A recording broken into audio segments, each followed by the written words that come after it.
We're coming in hot to give you our hot takes on all the latest mental health news. From headlines and memes to developments and breakthroughs. We go into this show blind with the hopes of learning something new. Before sharing some bunny hugs. And leaving with our eyes wide open. I'm Nick. And I'm Todd. And this is Mental Health Headline Hot Takes. We're glad you're here. Hello, everyone. Welcome to another episode of Mental Health Headline Hot Takes with Nick and Todd. Let's introduce Spin yourself. on the wheel. Spin the wheel, make the deal. Bonk. Todd's choice. My choice. Well, I'll just go first. All right. Mine's pretty basic, but it's good. It's good. It says new study highlights the benefit of touch on mental and physical health. So did we need a study to know that at this day and age? well, it kind of says we've all kind of known, but now it's official. So through a large scale analysis, researchers at the Netherlands Institute of Neuroscience has uncovered ways in which consensual touch can benefit person's physical and mental well-being. They looked at different age groups. They looked at animal to human. They weren't sure about the results on that one. I think there was more research needed. But as someone who likes dogs, pretty sure it helps. I can confirm it helps. I rub my dog's belly when I'm feeling low. Yeah. And then they even tried robots. And I think you know how I feel about that. I know. I could wait to read it. There are lots of people in need of well-being improvements, perhaps because they're lonely, but also because clinical conditions may inflict them. These results indicate that a touch robot or even a simple weighted blanket has potential to help those people. But it says that's for physical. It does help physically, but it says mentally it's not quite the same. Emotionally a little bit with the weighted blanket, but like to hug a robot, it's just not the same. And newborns, go figure, newborns like being touched by their mothers. In the article it said by a parent, especially as opposed to a medical person. The whole oxytocin bond between a child and a parent, that chemical is released when a parent holds their baby, and by both. So like, I don't understand how this is new news. I thought it was kind of funny too. But it kept coming up as I was like looking for stories. That one kept coming up from all over the place. So yeah, if you were wondering if being hugged helps. Sorry. They did also research a loved one as opposed to a stranger, and it seems like as long as it was a genuine consensual touching that it helped. It helps, yeah. I mean, I think that's probably true. There's times where I've hugged a virtual stranger and, it helps. Or you hear someone's story for the first time, or you meet them, I think about all the times that I can't tell you how many times in like my 20s I would give crying girls hugs at the bathroom because their boyfriends were dicks. It's like, you pervert. You were just trying to weasel in there. Right. No, not my style. I don't want anyone who's true though. Yeah. But yeah, I get that. Actually, even sometimes a hug from a stranger might be better than a hug from someone you know. Maybe. They should have researched that. Probably would have been more groundbreaking research than what we got. I thought it was a pretty fluffy story, but as it kept up, all right, fine, I'll do this one. I'm fine with a little fluff. Actually, in treatment, when I was in for addiction treatment pre-COVID, during our group sessions, we would, at the end of each hour, everyone would go around in a circle and hug each other. And some people were like, had never really been hugged before. Like, it was so weird. Like, and they just loved it. It was just like, this is amazing. And yeah, you're like men hugging men and women and adults and, younger people, and everyone's just, getting that. It's chemical. I think I think as someone who used to, I still kind of get a little awkward in hugs, if I'm being honest, especially if it's like me being hugged, which is weird because I guess I just don't think I got enough hugs as a kid. Like I always was really weird about them and always felt kind of like awkward. So I think I Hmm. get that. Hmm. Yeah, I've always kind of been a hugger. You're a hugger. Yeah, even my male friends, like if we haven't seen each other for a long time, they'll big grappling bear hug, See, I'll do the hey man, the done. side hug. Yeah. But I can tell you, it's like, not the same. if I was upset and needing a hug, I don't really know who I would want that from. Maybe this is something to talk about in therapy this week. You'd want a hug from your therapist. I just don't like they. Wow, this is really interesting because like I don't get hugs, and I really wish I did. I mean, like sometimes I could Your really dog. use a hug. Yeah, he Weird. does hug actually. He Huh. does. So, not your parent? Like as a kid, you were like Why craved a were hug from your mom or your I dad? would get hugs from my grandma, who was my favorite person Mm, in the whole world. But mm-hmm. no, I don't. I don't really hug my parents. Never really did. Maybe when I was really young, but definitely not from like early teens on.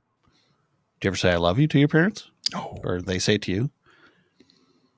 Sometimes Damn. over. Sometimes my Now mom I will want to give send you a me. hug. Sometimes my mom will give me a nice text. You know what I get a nice birthday card usually every year about how much she loves me and how proud of me she is, and sometimes she'll send me something on social media. I didn't mean to laugh, but it's No, like, my family is so opposite. It's like every time I see my parents, which is once a week or once every 2 weeks, as we're saying goodbye, it's big hugs from both of them, and I love you, and all this stuff. And I mean, but we can also like bicker and it's weird. It's like I mean we're that's passionate family. folk. Yeah, We're passionate folk, so we can like argue and stuff, but then also give big hugs, and I don't know. It's weird. I don't think Um, it's weird. It's how it's supposed to be. no, it's just weird, just how different families can be, and it's just normal to both of them. I don't know. Yeah, Anyway, yeah. Anyway, that's all I have to say about that. I have a hot take on hugs. well, I have a hot take on something that I found yesterday, which was Sunday, and this article is in the behavioral health business. And the article is titled Private Therapy Practices Face Financial Strain Amid Economic Woes. And this is by Morgan Gonzalez, published on April the 5th. So the reason this caught my attention was because I was chatting with my therapist a few weeks ago, and she was asking, not asking, she was telling me that like her caseload has kind of been getting lighter, and she's wondering if the pandemic kind of like therapy surge was waning.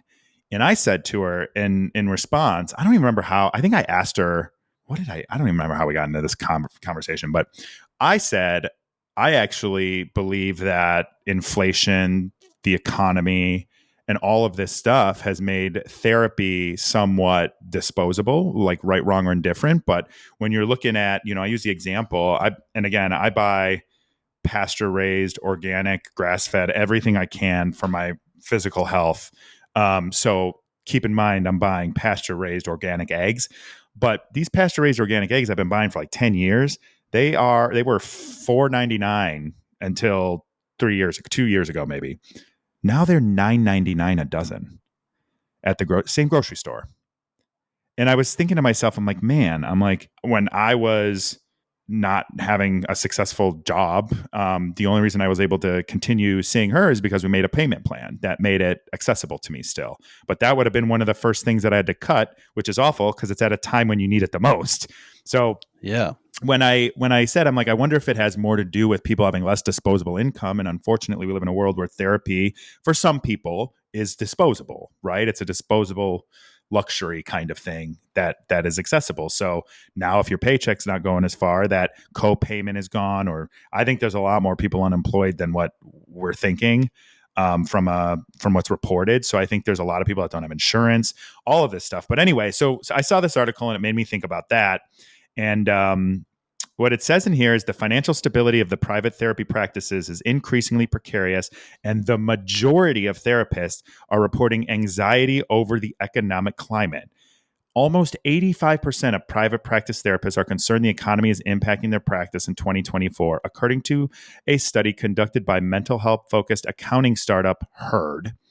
Despite these concerns, therapists, this is where therapists are too kind, right? But it's the right thing to do at the same time. Despite these concerns, most therapists say they do not plan to raise their fees.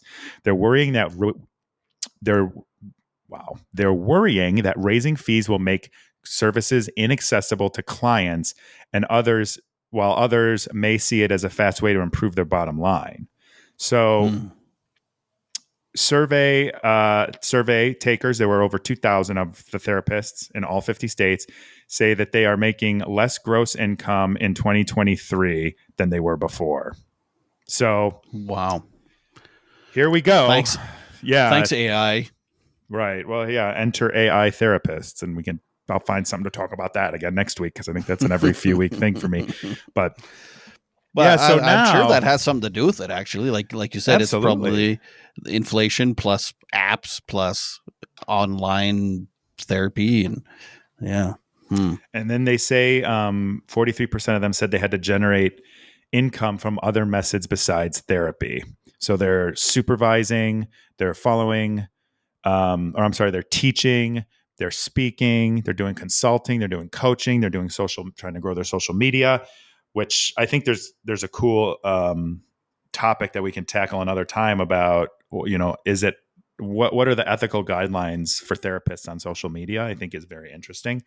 But yeah, I see this, and I think a lot of the therapists that I know in my life that are my friends or in my social network, a lot of them don't even take insurance because of the admin and the struggle to get reimbursed. And the insurance companies will say they're not paying your fees that are too high. And I think in this article, Aetna, which is one of our big conglomerate insurance mafias, will only reimburse $141. So it's like, yeah, for a session. That's like, yeah. Oh, per session it'll recover 140. That's what I believe it said. Oh, okay. Because I've heard of people that we have $200 a year. Oh yeah, I mean, it's like what? There are some insurance companies that have that kind of workaround too. But I just thought it was interesting because one, I think my assessment was proved to be correct, which means maybe I should be an economist or something. But no, I'm just kidding. But no, I think it's unfortunate because as people experience an economic downturn, as their financial burden increases, as they have less and less disposable income, we're going to see less and less people in therapy, which is these situations are the types of things that people need therapy for. They need to learn how to cope and manage and have someone to talk to about it. So I'm seeing stress on one side increase from, clients and potential client base. I'm seeing an industry that was going up now struggling to keep up with, the impacts of the economy. And I just think this is a bad omen for the therapy industry and then the accessibility of therapy. And it's disappointing that it seems like that's the first thing to get cut in people's priorities. It's like, well, I can't afford that, but I can still afford, that $200 a session I'm going to put towards food. Or medicine, or maybe even alcohol or movies or who knows? But that's the first thing to get cut is your mental well-being. Yeah, it seems like, yeah, that's disappointing. It's a bummer. And then I love therapists for this because I always think therapists, teachers, nurses, people that work in HR, like all of these things, I feel they're like empathetic people, and that's why they choose to do what they do. And then I think because of that empathy, they're easily like not able to benefit in a lot of ways that people who don't share that same trait are. Right. Yeah. Yeah. It's like people that work hard to work at addictions. They never retire wealthy. Oh, I mean, ever. no. And, but I mean, for years you would see, counselors. I should say that some counselors make pretty good money, I guess. Man. Yeah. That's disappointing that it's proven more people need therapy, but less people are going. Well, and then if you look at this too, and it's like, oh, there's an economic downturn to be a therapist. Why would I go do that? Yeah. So then we'll have less therapists. Yeah. Yeah. We'll have more AI though. We will. You're triggered. Yeah, we will. That's interesting. And it's true that I do see more and more like counselors and psychologists and stuff on Instagram, and they have like fancy accounts and they have Canva. So then they have like, they're almost like branding themselves and stuff. And I'm like, what the hell's all this about? Like what? But I guess it's a whole different conversation that I think I actually talked to my therapist about that too. Cause I always joke with her that, did you see that movie Stutz with Jonah Hill where he was like interviewing his therapist? Oh, I did. Yeah, I did. I've been telling her, I'm like, you should come on my podcast and let me do that. I think people would, I honestly think people would do it. So every now and then I bring that up when there's something that we're like kind of relatable to each other. And I always bring it up, and it sparked this whole like conversation of what is ethical and how can you show up on social media ethically, and what is your purpose to be there? And it's like, well, it's probably to make money. But then you see this and it's like, well, they've got to find other ways to make money because inflation's impacting their business, but their business isn't seeing an increase in revenue or increase in charge. And then they're at the behest of insurance companies if they take them to say, I'm only giving you $141, even though you charge $250 per session. Anyway, yeah, that's a tough one. That's what I got. I wonder what the online therapists make. Like the people that I don't know, but I think people like BetterHelp and stuff like that. I think they do that as like a side hustle to like make extra money. That would be my guess. Yeah, I wonder. Who knows? That's exactly what I was wondering about, was like that BetterHelp app thing. But at least it's real people. But I wonder, like, are they making $200 or are they making like? They're probably making less. It's churn and burn. Yeah. Right. Yeah. It's churn and burn with like none of the admin. Right. Yeah. Oh man. Anyway. So lots of hope. The audacity of hope. Well, I like that line. You came up with that? I actually think Barack Obama said it one time and I just borrowed it. Didn't he name this? Isn't that the name of his book or something? Let me look this up. Well, that was one of his campaign things, was hope. Yeah. Hope and change. We got none of it. For a couple of years. Yes, it is. It is the name of his book, The Audacity of Hope. Oh, there you go. Yeah. Well, that's a good one, Obama. I like it. Yep, I'm taking it over and I'm going to trademark it. So, well, yeah, I guess that's another one in the books. Yeah, if you have any topics or articles, feel free to send it to us. Our stuff's in the show notes, our stuff where you can contact us.